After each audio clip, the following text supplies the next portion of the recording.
Alors comme on est en France, on va d'abord commencer par la dimension de crainte, parce qu'en France, on a toujours peur que nos données soient utilisées à mauvais escient. Donc il est essentiel de toujours pouvoir sécuriser cette donnée et faire en sorte qu'elle respecte les cadres légaux du RGPD et de la CNIL, par exemple.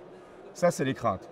Les fantasmes, c'est la médecine augmentée, c'est la médecine prédictive, ça va être des traitements ultra précis et donc tout ce que peut apporter en plus la donnée au médecin pour que ça devienne un super médecin, un médecin augmenté.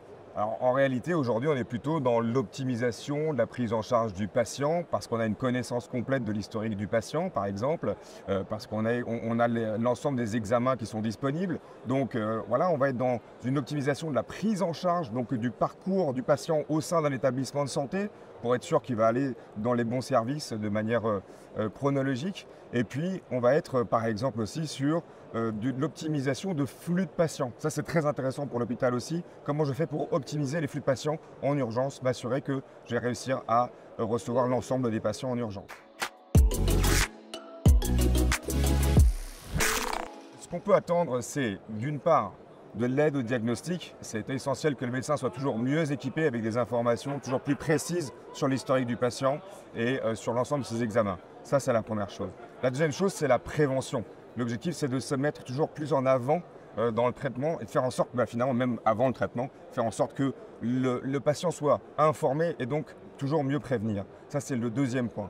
Le troisième point, c'est aider l'industrie du médicament. Alors, pourquoi l'aider? Parce qu'en fait, on va participer avec ces données à faire en sorte de proposer des données en vie réelle qui vont donc participer à l'innovation thérapeutique, à faire en sorte que l'ensemble des patients bénéficient de traitements les plus sophistiqués, car ils sont évidemment connectés à la donnée de l'hôpital.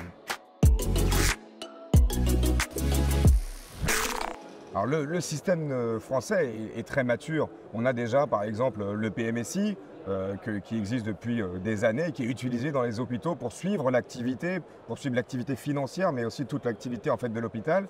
Ensuite, on a une grande base de données qui s'appelle le SNDS en France au niveau national. Et cette base de données, elle a une richesse incroyable. Elle n'est pas aujourd'hui, elle n'existe pas dans d'autres pays. Et au sein du SNDS, il y a notamment un point, c'est la connexion entre la ville et l'hôpital, qui est un point essentiel, avec cette vision nationale et qui est mise à disposition de tous ceux qui veulent travailler sur cette base de données. Le dernier niveau, c'est le niveau le plus sophistiqué sur lequel on est en train tous de monter en puissance. Les hôpitaux sont en train de monter en puissance. Ce sont les entrepôts de données de santé. Et ces entrepôts de données de santé, aujourd'hui, il y a des principes qui facilitent la création de ces entrepôts de données de santé, notamment référentiel CNIL, qui donne un cadre légal qui facilite ça, où on n'a pas besoin de passer par une autorisation. Et puis des financements de l'État qui vont aider les hospitaliers à pouvoir s'inscrire justement dans la mise en place de ces entrepôts pour enfin pouvoir exploiter toute la donnée de leur hôpital en toute sécurité.